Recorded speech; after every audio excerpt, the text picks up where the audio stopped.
Hey everyone, it's Micheal. This week I am unfortunately feeling a bit under the weather, so instead of releasing another full-length episode, I'm going to release a couple of short stories from the Patreon archive. First, you'll hear the story of Gloria Ramirez, also known as the Toxic Woman. And then after the break, you'll hear the bizarre story of a double murder in my old hometown. Gloria Ramirez was born on January 11th, 1963, in the region of Riverside, California, where she would live for most of her life. Upon reaching adulthood, Gloria married and had 2 children, a daughter named Evelyn and a son named Angel Jr. Eventually, her marriage came to an end, and she and her husband divorced. Gloria continued to live in Riverside, along with her 2 children and a new boyfriend. At the tail end of 1993, just weeks before her 31st birthday, Gloria was diagnosed with cervical cancer. 6 weeks later, in February, she would learn that the cancer was advanced, meaning that it had begun spreading into other parts of her body. Thankfully, it was not believed to be fatal, but Gloria was unemployed at the time, and she did not have health insurance, meaning that her fight against cancer would be an uphill battle. Gloria's sister would later state that she believed Gloria had started chemotherapy, but it wasn't public knowledge. Gloria often kept her issues to herself, and for several weeks, she silently struggled through her frightening diagnosis and the roadblocks it presented. That is, until one night, in February of 1994.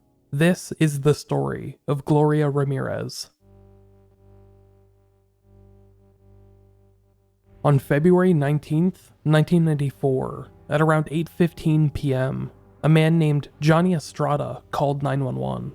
Johnny, who was Gloria's boyfriend, told emergency dispatchers that Gloria had been struggling with nausea and vomiting throughout the day. Whatever was wrong with her seemed to be escalating, and Johnny requested an ambulance to take Gloria to the hospital. The ambulance arrived, and paramedics transported Gloria to the nearby Riverside General Hospital.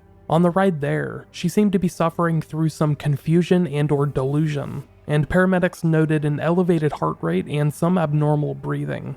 However, despite these scary symptoms, nothing seemed to be out of the ordinary as of yet. Gloria arrived at Riverside General and was immediately taken back to a room for emergency treatment.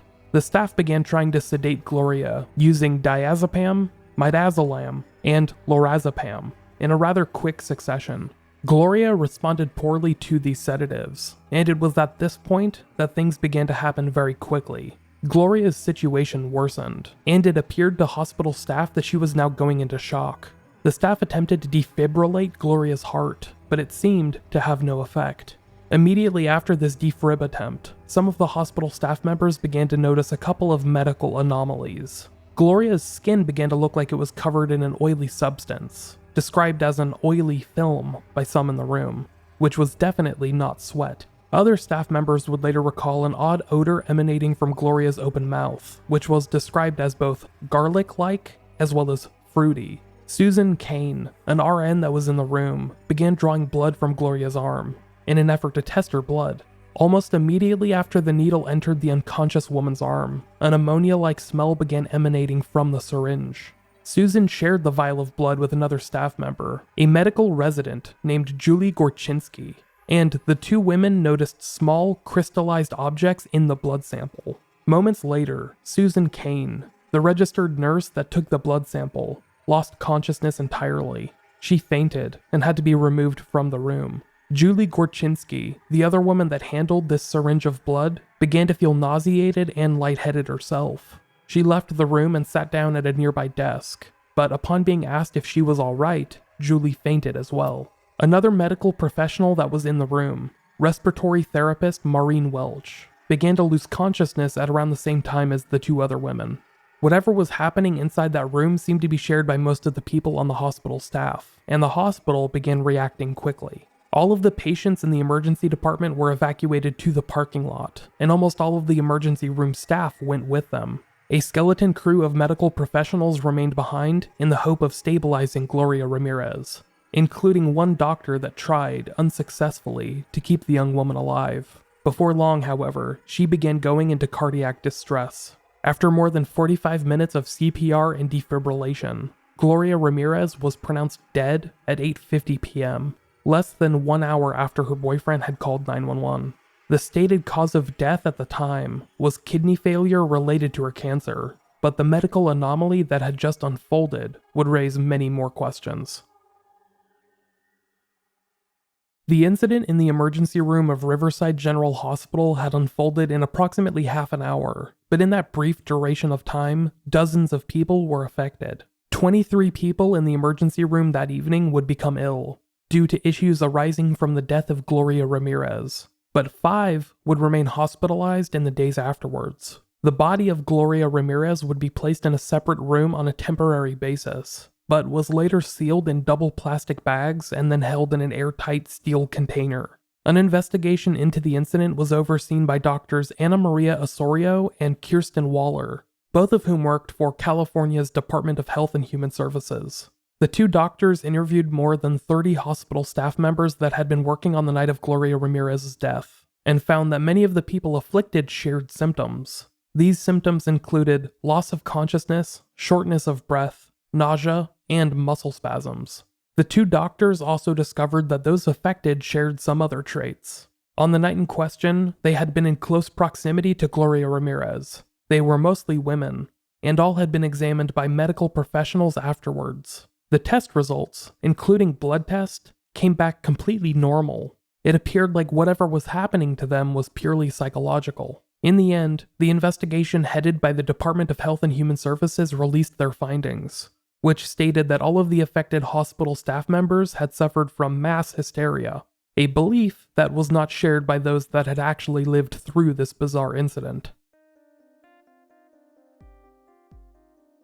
Julie Gorczynski, the medical resident that had lost consciousness after handling a syringe with blood from Gloria Ramirez, disagreed entirely with the official findings.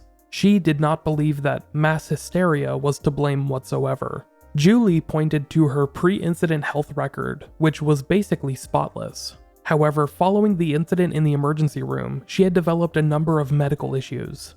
She would spend approximately 2 weeks in intensive care with breathing issues, and eventually developed hepatitis, as well as avascular necrosis in her knees, all of which happened in a very short period of time.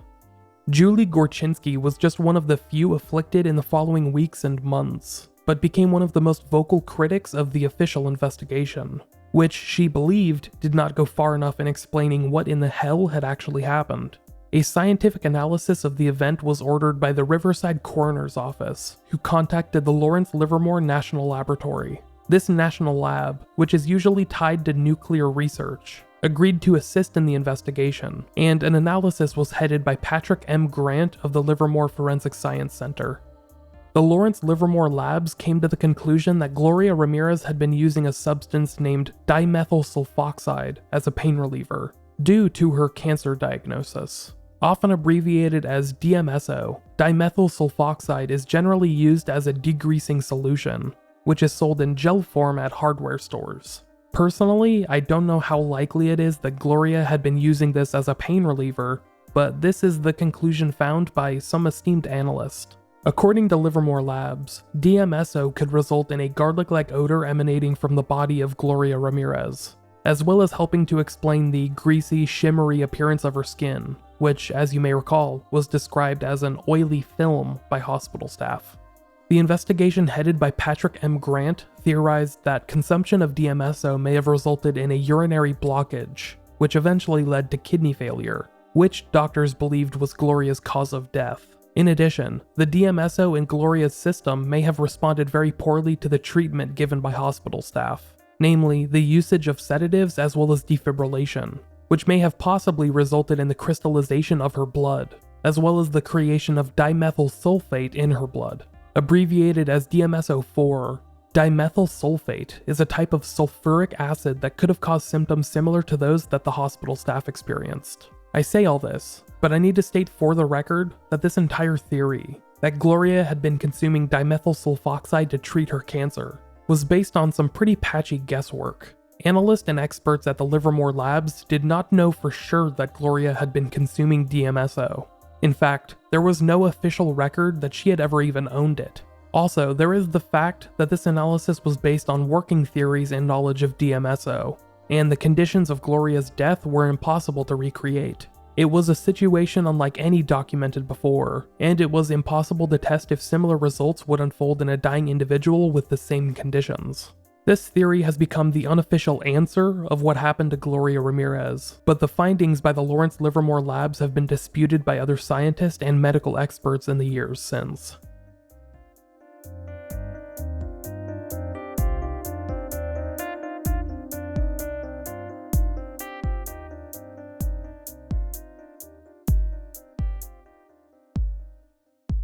Approximately 2 months after the death of Gloria Ramirez, her body was released for an independent autopsy and burial. The Riverside coroner's office stated that the Livermore Laboratories DMSO conclusion was the most likely answer to the lingering medical questions, and stated that the official cause of death was kidney failure. As you can imagine, this was not a suitable answer for Gloria's loved ones. Maggie Ramirez Garcia, Gloria's sister, spoke in April of 1994 and voiced her disdain for the official investigation. Quote, "It takes them 10 weeks to say she died of natural causes. I don't believe anything the county officials or the coroner says. I honestly believed my sister may have lived if she had not gone into that emergency room that night. I don't know what the county is afraid of, but we want answers." A forensic pathologist was hired by the family to investigate Gloria's death and was able to examine her body. Unfortunately, due to the bizarre set of circumstances, Dr. Richard Fukumoto was unable to determine any other cause of death, owing in part to the body's internal organs being cross-contaminated with fecal matter. In addition, the remains were heavily decomposed at this point in time, and most unusually, Gloria's heart was missing at the time of this independent autopsy. The family of Gloria Ramirez continued to publicly doubt the official narrative, believing that something mysterious had happened to Gloria upon entering the emergency ward of Riverside General. In no certain terms, they seemed to allege malfeasance on behalf of the hospital staff and the county coroner, who seemed to have misplaced evidence. In addition to some of Gloria's organs being missing, investigators were unable to find the syringe that had been used to draw Gloria's blood in the ER, the same one that hospital staff recalled causing an ammonia-like smell to begin emanating from the body, which immediately preceded several staff members losing consciousness. Gloria Ramirez was buried in Riverside, California's Olivewood Memorial Park on April 20th, 1994. During the funeral and memorial, her family continued to blame the hospital for failing to take care of her. Reverend Bryan Taylor, speaking on behalf of the family, continued referring to that bizarre, tragic incident in the hospital emergency room that took her life, and maintained that the hospital, quote, is likely to blame for the toxic fumes that took her life. Later in 1994, the case of Gloria Ramirez was featured on ABC's 2020, hosted by Barbara Walters. Here is the audio from that segment. It is one of the most bizarre medical mysteries in recent memory, and doctors still can't explain it. It happened 2 weeks ago in a Southern California emergency room. A team of medical workers collapsed, apparently after inhaling fumes coming from the body of a dying woman. One of the victims is a doctor, and tonight our doctor, Timothy Janson, visits her in the hospital where she's still recovering to find out what happened. The incident that hospitalized 6 medical workers, including 1 doctor, was so alarming to the staff at Riverside General Hospital that the emergency room was evacuated to the parking lot. It has not yet been determined what caused the emergency room workers to fall ill while treating a cancer patient who had been brought in by ambulance. Gloria Ramirez, the patient, had complained of breathing problems. She later died of heart failure. While the ER staff was inserting an IV tube and drawing blood, an odor of ammonia was noticed, apparently coming from the patient's blood. To add to the mystery, Dr. Humberto Ochoa, who was not affected, noticed white crystals in the blood. I don't know what it could possibly have been. For the autopsy 6 days later, the coroner's office built a specially sealed room, and the staff was protected with hazardous duty suits. Afterwards, everyone was hosed down with decontaminants. So far, the autopsy has provided no answers. Nothing ruled in, nothing ruled out. We are still dealing with an unknown at this point. 2 days ago, I interviewed the only victim who remains hospitalized, Dr. Julie Gorczynski, who was working in the emergency room that night. When I I asked the nurse to start an IV. That about coincidentally at the same time I smelled, ammonia. To me it was ammonia. And I kind of made a comment that, that's really strong ammonia. And I kind of felt, like I was going to pass out then. So I moved around to the other side of the bed to get away from the fumes. She then told me what she believes made her sick. And in retrospect, which I shouldn't have done, I smelled the blood. And a few seconds later, I wasn't feeling good myself. And just remember waking up, being helped to be breathed with a mask. Julie was often hooked up to a breathing machine because she would suddenly stop breathing. This week, she has been feeling much better. It's great to go to sleep and be reassured that you're going to wake up without having anybody breathing for you. However, Julie knows she's a long way from her days as a professionally ranked surfer. Just laying in bed here, I kind of feel like a 90-year-old lady. My lungs still aren't up to par. I just brush my hair and I'm very exhausted. As an emergency room physician, you've obviously hooked up people to all kinds of tubes, breathing tubes, IVs, etc. Now you've been on the other end of it. How did that feel?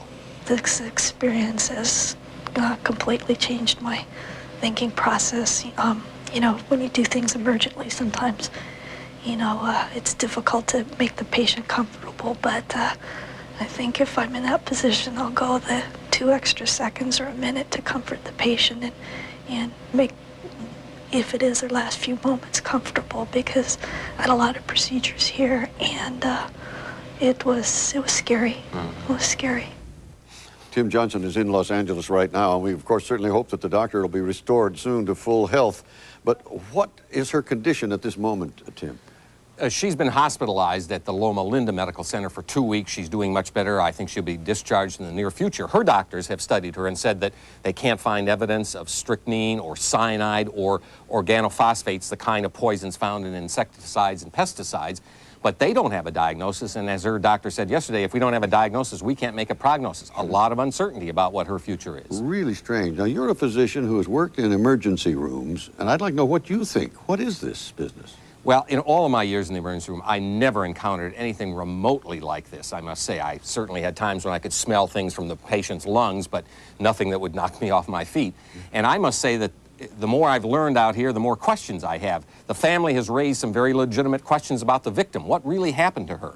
And I think it would be a mistake to rush to judgment, the initial judgment we all had, that it was fumes from the patient's body or something in the patient's body. Yeah. It may turn out to be that when we get the final results, but a lot of unanswered questions that I think we're going to continue to follow. The mystery continues. Thank you, Tim. In the nearly 3 decades since this story unfolded, many have continued to doubt the official narrative, both the official cause of death, natural causes, i.e. kidney failure, and the analysis performed by the Lawrence Livermore National Laboratory. Some have postulated that Gloria might have been exposed to methylamine, which, if you've ever watched Breaking Bad, you know is a vital ingredient in the creation of methamphetamine. But that theory seems to rely on an even more ridiculous series of events than has already been noted.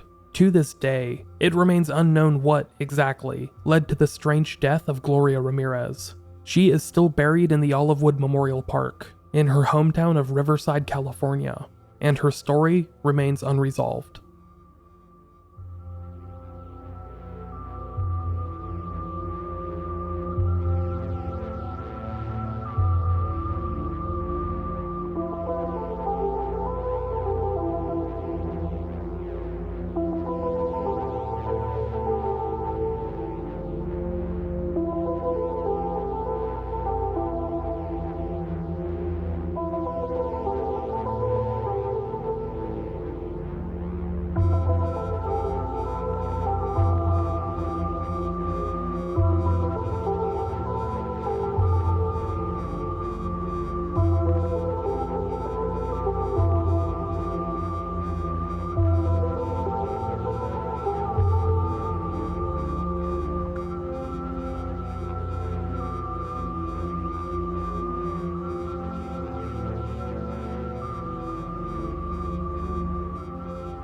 Now, we're going to pause for just a moment to hear a word from today's sponsors. Growing up, cereal was one of the best parts of being a kid, but I had to give it up because I realized it was full of sugar and other junk that you really shouldn't eat. Thankfully, I recently discovered Magic Spoon, and it has already replaced my other breakfast options. Magic Spoon contains 0 grams of sugar, 13 to 14 grams of protein, and only 4 net grams of carbs in each serving.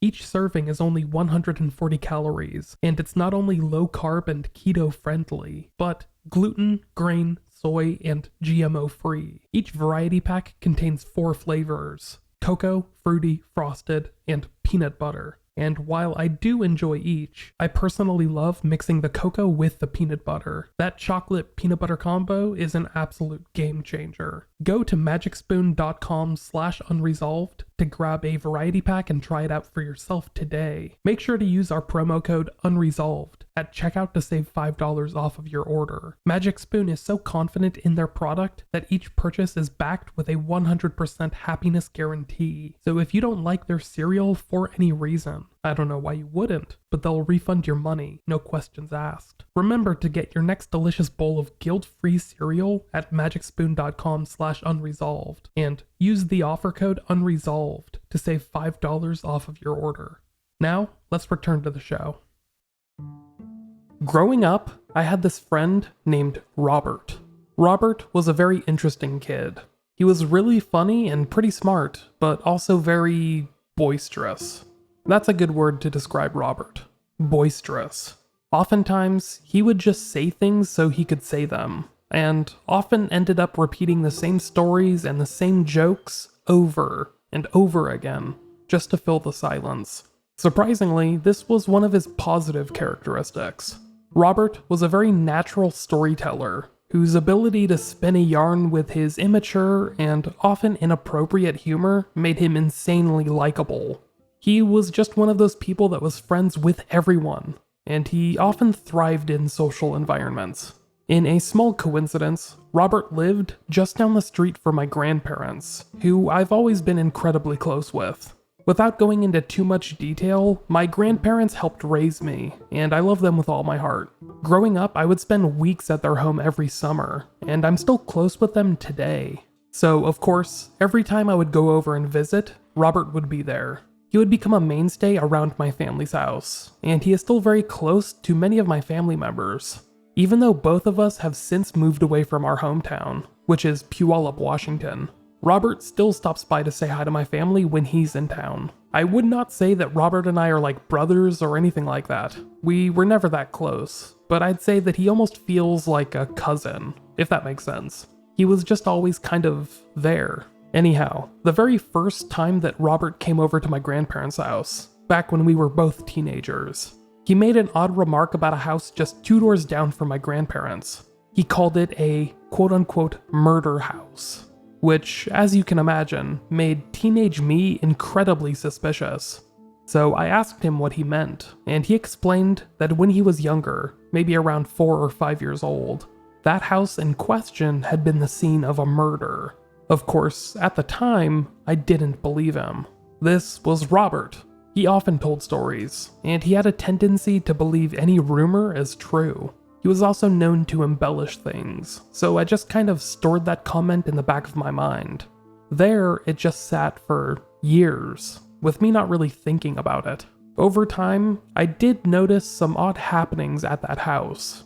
Like I said, I spent a lot of time over at my grandparents' home, and I even lived there for a bit after high school. I would notice neighbors constantly coming and going from the home that my friend Robert described as the murder house. And I even made note of some families lasting mere months there. In at least one case, just weeks. That was when I noticed a family seeming to move out in the dead of night, packing up their moving truck at around midnight. By the morning, they were gone. To me and some of my other friends, this was proof that the house was haunted. Of course, with this train of thought, the comment that Robert had told me once upon a time ago came back to my recollection. Yet, I still did not believe him. Not really. Those that have listened to these podcasts for a while now know that I have always been interested in true crime and unsolved mysteries. I started this podcast, Unresolved, way back in 2015. And it was shortly after that my buddy Robert sent me a message.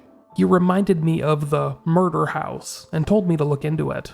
At this point, I still did not believe him, until I started looking into it. Lo and behold, Robert had been telling me the truth the entire time. There had been a murder in that house, which is just 2 doors down from my grandparents' home.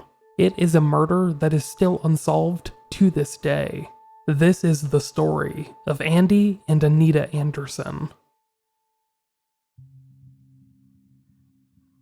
Graig Anderson was a retired fighter pilot who often went by his given nickname, Andy. In his youth, he found the love of his life, Anita, whom he would remain married to for decades. Andy and Anita Anderson split their time living in both Washington State and Texas, choosing to spend their springs and summers in Washington, where the weather was much more temperate. There, they managed a real estate business named ERA Pacific Realty, which was based out of neighboring Tacoma. They would then spend their falls and winters in Texas, where they managed a 55-acre RV park the other half of the year. According to those that knew the couple, neither were considering retirement as they approached the typical retirement age.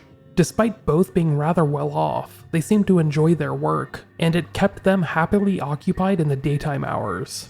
Both Andy and Anita seemed to enjoy their lives and the balance they had found, enjoying the best parts of both states, Washington and Texas, as well as having access to a wide array of family and friends who were seemingly spread all through the country. Andy and Anita had 4 children, 3 daughters and 1 son, all of whom were of adult age when they purchased their home in Puyallup, Washington. You see, all of their children lived in Washington, and at this point in time, had started having children of their own. Andy and Anita wanted to be close to their grandchildren, who numbered 7 in total as of 1995. At the time, Puyallup was little more than a suburb of Tacoma, a much larger city that's roughly halfway between Seattle and the state's capital, Olympia.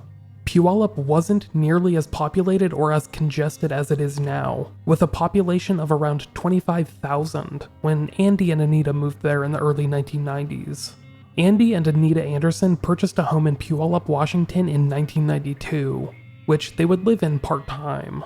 It was a cute little 2-story home in a quiet little neighborhood, nestled away in a heavily forested region of town. The neighborhood in question, Manorwood, is conveniently placed between an elementary school and a junior high school, making it a perfect fit for families. In fact, the street that Andy and Anita lived on had been given a nickname, the Street of Dreams, which was noted for having several beautiful homes that gave the neighborhood the air of affluence. Of course, many of the people that lived there were just normal families and retirees, but the street itself was very scenic. And in 1986, it had been featured in the county's first Street of Dreams home show, which is how it earned this nickname, a nickname that has seemed to stick in the decades since. In the spring of 1995, Andy and Anita Anderson were preparing themselves for another beautiful Washington summer. They had just returned from Texas in April, and were already making plans to spend time with their multiple children and grandchildren that lived in the area. Neighbors recall them having their grandkids over all the time, and from the outside looking in, they just seemed to be normal, loving grandparents. On May 16th, 1995, a Tuesday, things seemed to be normal for the Anderson clan. That evening, Andy and Anita visited with their children and grandchildren, attending a concert at their granddaughter's school, a nearby private school named Cascade Christian. It was the school's spring concert, and kids were getting increasingly excited for the pending summer break. The concert finished up, and at around 8:30 p.m., Andy and Anita said goodbye to their family members. Their children planned to speak to them soon, promising to call the very next day to figure out some plans for the weekend that they had been talking about. The very next day, May 17th, a Wednesday, Andy and Anita's children tried calling their home multiple times. Each call would go straight to voicemail, and soon, the hours began to pass without a single call going through. This would raise suspicions, as Andy and Anita were both very punctual people who rarely missed a call, let alone ignore their children for an entire day. It just wasn't heard of. Andy and Anita's daughter, Deborah, who lived nearby with her family, had been planning on heading out of town with her husband that weekend. Because of that, Andy and Anita were going to babysit for them, and they had planned on calling on Wednesday to nail down those plans. Yet, Andy and Anita were nowhere to be found, and they had not been answering any of their phones, work or home, all day long. So that evening, Deborah and her husband decided to stop in, along with their children who they had been planning on dropping off that night. They arrived at the Andersons' home, which was located on the corners of 21st Street and 38th Avenue Southeast, shortly after 8 p.m. It appeared like the elder Andersons were at home, since Andy's Cadillac was in the driveway. When Deborah and her husband peered in through the front blinds, they could see figures resembling Andy and Anita sitting on the living room couch, but they seemingly made no attempt to answer the front door, even after repeated attempts at knocking. Fearing something was terribly wrong, Deborah and her husband circled around to the backyard to get a better view inside. When they got to the backyard, they discovered that the back door was ajar, and they made their way inside, hoping to see if their parents were in there. Inside the family's living room, they discovered the bodies of both Andy and Anita Anderson, who had been left resting on the couple's living room couch. It was evident that the two were indeed deceased, and likely had been for at least a day or so, having been left there to be discovered by their own children, who called police just before 9 p.m. Police arrived at the scene that evening, and quickly surmised that both Andy and Anita had been shot to death in what was an apparent double homicide.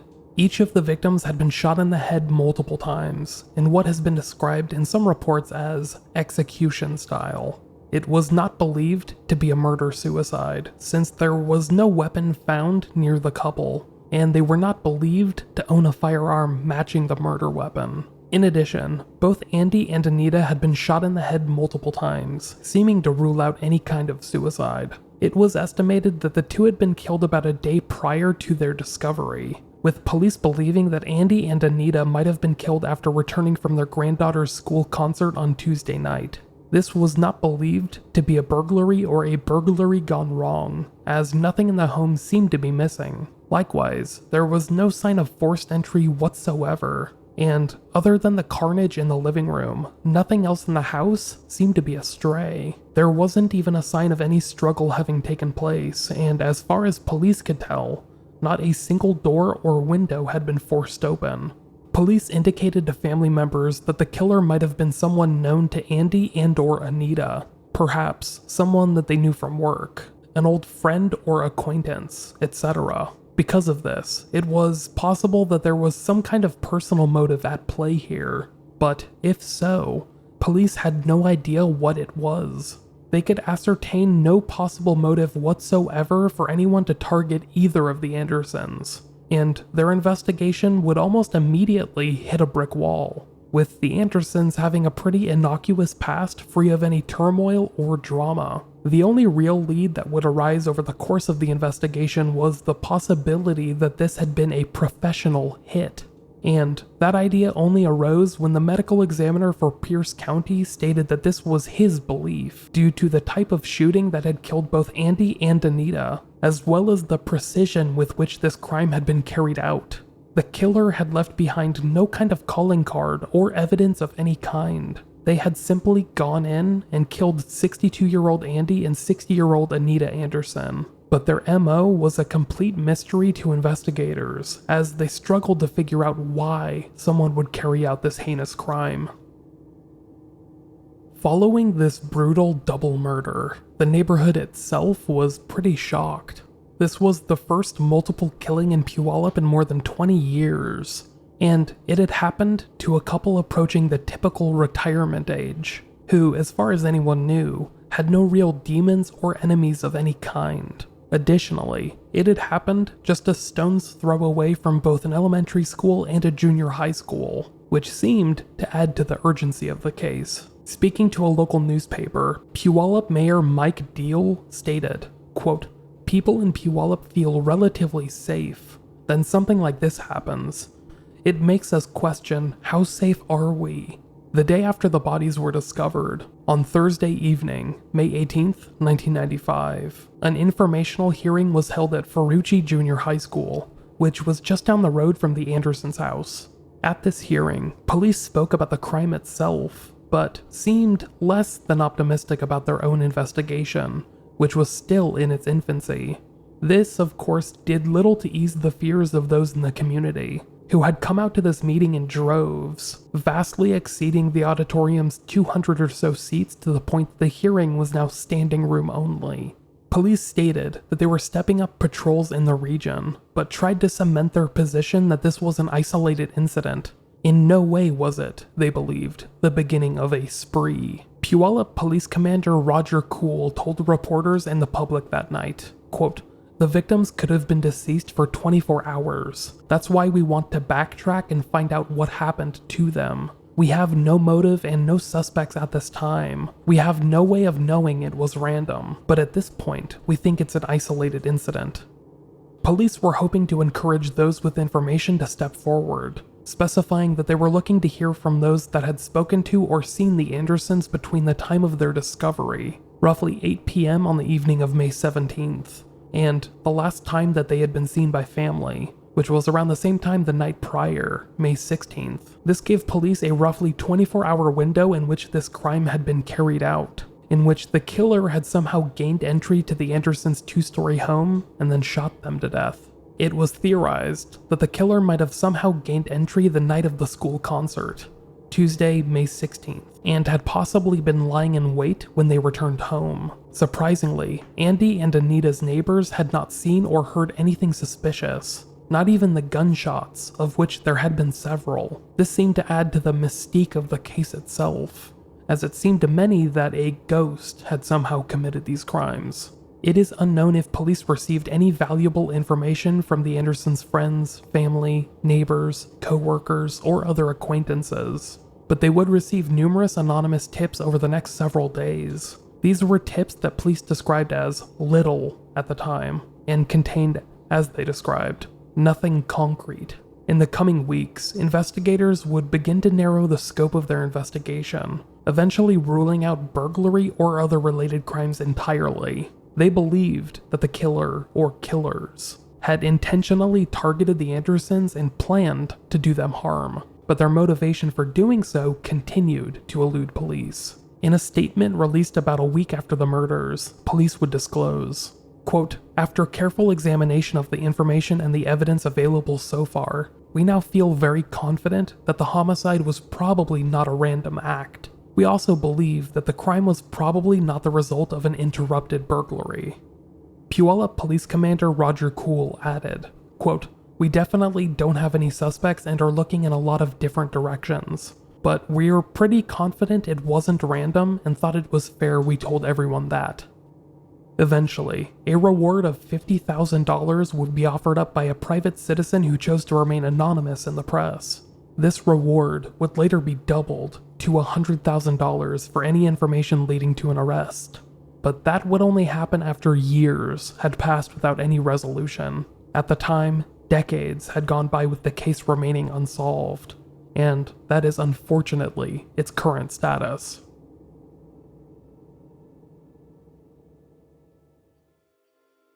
Police are still no closer to solving this case than they were back in May of 1995, having made repeated attempts to gather information from the public. This had happened sporadically, with the case being featured sparsely in newspaper articles and the random TV spot over the years, including a 2012 appearance on regional program Washington's Most Wanted. Yet, the case remains a pretty obscure one, with not many media outlets reporting on it. In fact, other than just a few brief mentions, it has not really received much attention since the mid-2000s, which is when the newspaper articles seemed to dry up and the leads stopped circulating.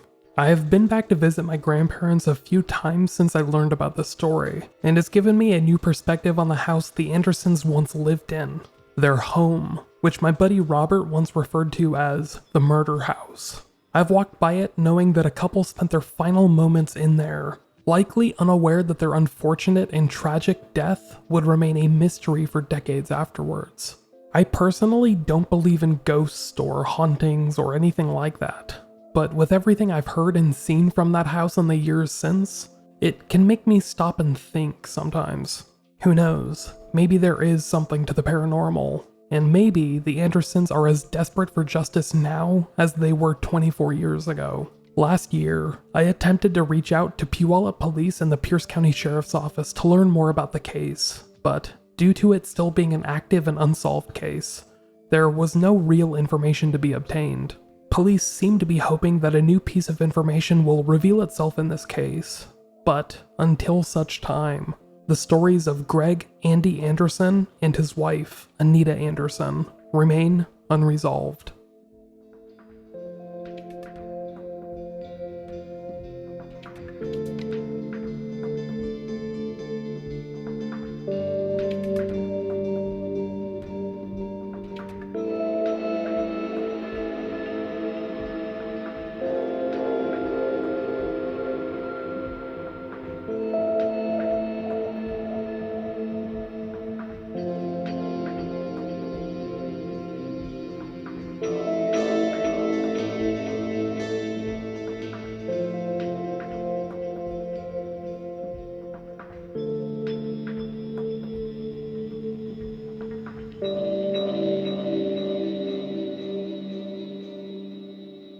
Thanks for listening, everyone.